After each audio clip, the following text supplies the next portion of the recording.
Welcome, Year 11s, to our next session on the Nazi dictatorship and the Nazi totalitarian regime. Today we're going to be looking at the Nazi control of the churches in Germany and the legal system, and we're going to be also analysing the impact that it had on the German people. So, a brief recap. So this is the 1939 census result, showing which religions people followed at this time in Germany. So I've got a breakdown of the Roman Catholics, the Protestants, people who mentioned that they didn't have any beliefs, and neo-pagans. You'll see that quite high, actually. If you want to challenge yourself, is to go away and find out a little bit about German neo-pagan faiths. It's not all about the Marvel cinematic universe, you know. It did used to exist before then. So let's have a look at these figures. Look at that, Protestant figures quite high, and what have you. So and there's also a brief video for you to go away and have a quick look at. So your starter activity for this session: why do you think religion might have posed a problem to Hitler? Pause and answer. So first and foremostly, we're going to be looking at the legal system in Germany and how Hitler went about controlling the various aspects of it. So first and foremost, we're going to look at the judges. So in order to make sure that Hitler had full control over the judges, who, you know, really, you know, a legal system should be separate and impartial from the government, so that everybody, you know, whether it be the president, the king, the queen, the prime minister, whoever it is, are all held accountable to the legal system. And no one is above the law. So in order to make sure that Hitler himself had full control over the legal system, he set up the National Socialist League for the Maintenance of Law. Okay, bit of a mouthful that. Goodness knows what it was called in German, probably twice as long. So all judges had to be members. Yeah, you couldn't practice law and you weren't allowed to be a judge in a court if you weren't a member. Anybody who did not follow the party line, i.e. did not do as they were told by the Nazis, were denied membership to the league, and ultimately weren't allowed to be practiced. And let's face it, if they were too vocal or if their opposition was too strong, they probably would end up in concentration camps as political prisoners. Now, the court system, okay, so how did he make sure that, you know, there wasn't a trial by jury and that they didn't undermine the judges? Well, he abolished trial by jury, and that all his judges, all the judges who were hopefully under his control, got to decide whether or not people were innocent, guilty, and also got to decide the punishments. And a bit of a, not punishments, but there, apologies for the typo, and would hopefully, yeah, do essentially as good Nazis would do. There were the new People's Courts set up as well. There was no right of appeal at all either. Okay, so essentially Hitler essentially controlled the legal system by controlling the judges, controlling their membership, their ability to practice, controlling the courts, by setting up a whole new entire court system. So let's just briefly pause and reflect on what we've learned so far. There are two sources here talking about, and so look at, for instance, so remember we must make sure when we're looking at sources, look at the where it comes from, the nature, the origin, the purpose, yeah? How old is it? Is it primary? Is it secondary? Who writes it? Could be biased. Okay. So first of all, primary source, 1936. Hans Frank, appointed by Hitler himself. So think about this source. Yeah. Think about its nature, its origin, its purpose. Okay, then we've got a letter from Hitler's private office sent to the Gestapo. Okay, he'd been convicted of hoarding eggs. Right. Write a list of 3 ways Hitler used the legal system to control the Nazis. Yeah, from what we've looked at so far. And read these 2 sources. How useful are they to historians to show that the legal system in Germany had become Nazified? Remember, answer the question. Say how useful they are. Tell me, yes, by all means, tell me what it says in there, but you need to actually judge their usefulness in terms of answering the question. Pause and answer these questions. Nazis and the churches. So Hitler really had kind of 2 choices, 2 options when it came to what he could actually do. Initially, Hitler sought to use the churches to help him.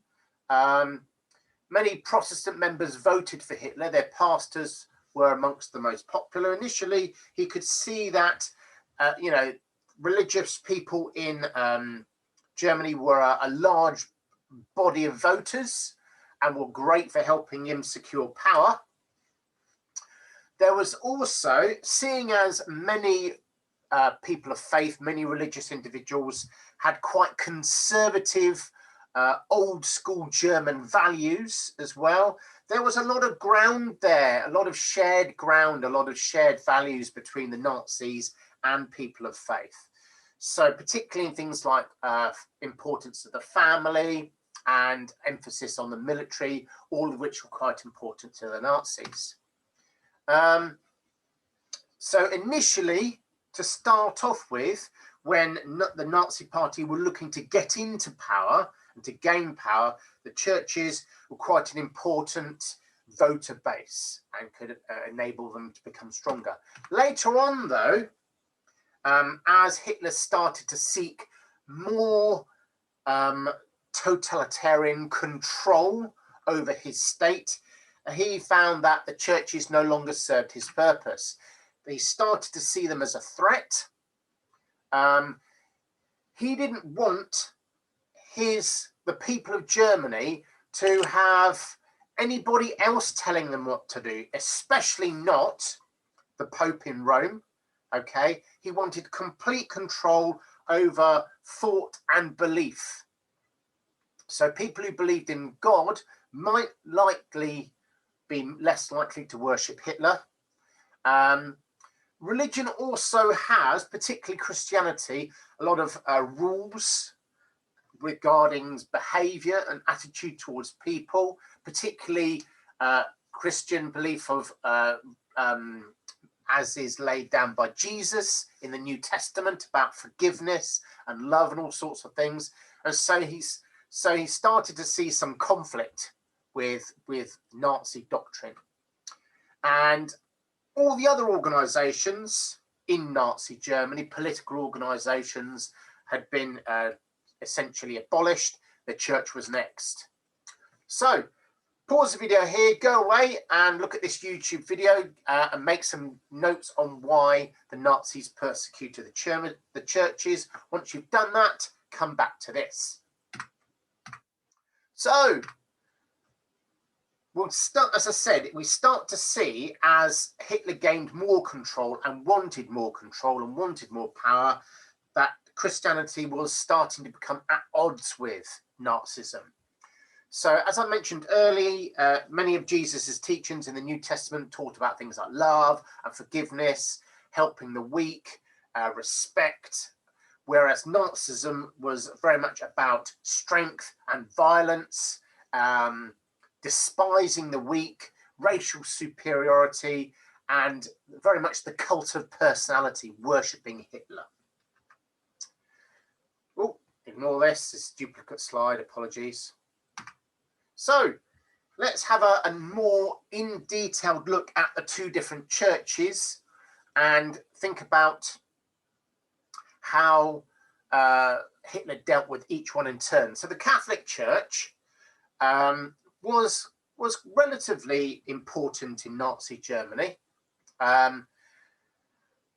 don't forget, many Catholics, even today, see the Pope as being very much God's messenger, God's envoy, God's appointed leader on this earth. Okay. So, you know, many Catholics at that time and still today are more likely to do what the Pope asks them than their own government. Catholics also had their own schools, which taught different values from Nazi state schools. So initially, Hitler tried to reach some kind of agreement with the Catholic Church. He reached the Concordat, and this is prime exam material right here. This is exactly the sort of thing you're likely to be asked in your exam about, the Concordat. So make sure you understand what it is and what it did. Initially, the Concordat was an agreement between Hitler and the Catholic Church in Germany, in particular. So it was an agreement he made with the Pope. What did Germany get out of it?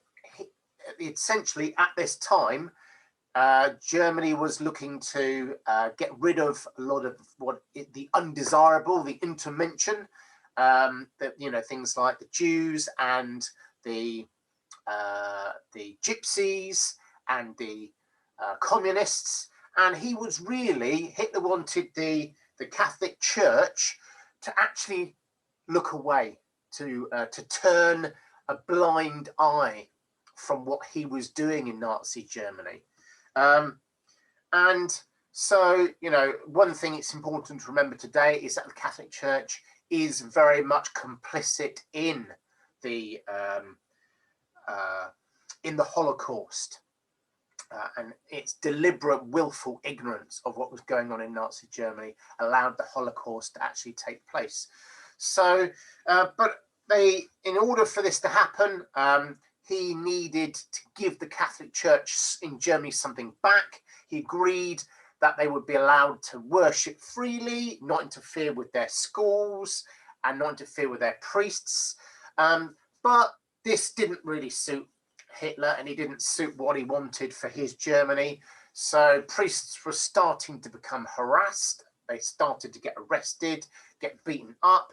Schools were then either closed or teachers were replaced, and it was brought in line with state school belief. All the Catholic youth groups started to get banned and shut down. And by 1937, Pope Pius realized the Concordat was essentially worthless. But by then, it was too late. The damage had been done, and the Holocaust was well under the way. Got to pause the video here and answer these questions, and then unpause when you're ready. Now, the Protestant Church was, if you think back to our little chart at the start of the session, was the leading church in Germany at the time, had quite considerable membership. And so remember, Hitler wanted them on his side. He wanted those voters initially. So he protected them from things like anti-Christian communists and stuff like that, and wanted to work alongside them. Essentially, there was also strong Christian style elements in Nazi belief as well. Okay, so think about these questions. Yeah, what was the Reich that became this official Reich Church in 1936? Answer these questions here, and also find out a little bit about Pastor Niemöller. You can either find out a bit from the textbook or do some online research, and then find his famous poem or his famous prayer and read it. He was very famous for writing a prayer. And go away, find out about that, explain it in your own words what he was trying to say. Okay, pause the video here and come back when you are ready. So, how successful was Hitler's policies with regards to the legal system and managing the churches in Nazi Germany? Initially, he realized that it was worthless trying to work with them because of the conflict. So it was easier just to scrap them altogether. Germany eventually became a totalitarian dictatorship. Okay, there's that word again, very, very important keyword. There are some questions here I'd like you to pause and reflect on. Yeah, find out, if you don't know already, what a totalitarian state is. And I want you to think about anybody who you think might oppose Hitler for whatever reason, what would happen to them. And then I've got a challenge task for the more able, for those really trying to push the grade a little bit further. Okay, try writing a diary entry, either as a judge or as a Christian, or maybe even a priest in Nazi Germany, and try and explore what it would have been like living there. Okay, so spend some time trying to explore that and write a diary entry. Pause the video here, come back when you're ready. So let's just check our progress so far. Sum up in no more than 50 words why Hitler persecuted the churches. Okay, if you want a very brief summary to help you with that, you can have a look at this. I don't want you to copy this out. Yeah, try putting it into your own words if you like, or think about what we've looked at so far to help you with this. Pause the video here, continue when you're ready. Right, next task then. So draw out a chart, write down the Catholic and the Protestant, the key information about why Hitler and how he opposed them and how it changed over time. So maybe you could have like a third column here with some years and dates running alongside it, or maybe create this as two parallel timelines. It's up to you how you're actually going to complete this task. We've got a 12-mark exam question, so this shouldn't take you more than about 12, 15 minutes, 16 tops to accomplish this, okay, to help you reflect on the work we've done today. Explain how Hitler dealt with the Catholics and the Protestant Church. You may use the following answer: the Concordat and National Right Church. Remember, you always need to provide information on your own. You need a third point. Yeah. You either use the two provided and an additional one, or you 3 of your own or whatever, but you need 3 points and you need information of your own in this. Here are some sentence starters. You'll notice there is 3 blocks, 3 points, at least 3 paragraphs. When you've completed it, reflect on your progress. Here is our student-friendly mark schemes that we want. Go away and assess your work. Yeah, send it to me if you want me to check this over. Yeah, but ultimately you need to try and understand how you got what you got and how you actually need to get to the next level. So another mark scheme to help you with this as well. Yeah, another mark scheme. Notice here, I want to draw your attention to, okay, level 2, 4 to 6 marks. Note, yeah, maximum 5 marks for people who don't go beyond the stimulus. Yeah, so essentially, if you only use the 2 points provided, you can't get more than 5 marks. All right, in order to actually then go to level 3 and level 4, you need 3 points, at least one of which needs to be your own. In summary then, Nazi Germany was a police state controlled by the SS, the SD, the Gestapo. From 1933, concentration camps were used to deal with Untermenschen, undesirables, political opponents, anybody who opposed the Nazis, anybody who was different from the Nazis, yeah, whether you were disabled, a Jew, a gypsy, a Catholic, it doesn't matter who you were. If the Nazis didn't like you, you were sent off to the camps. The legal system became Nazified and essentially was controlled by the government. Religion closely controlled, although there was some initial resistance.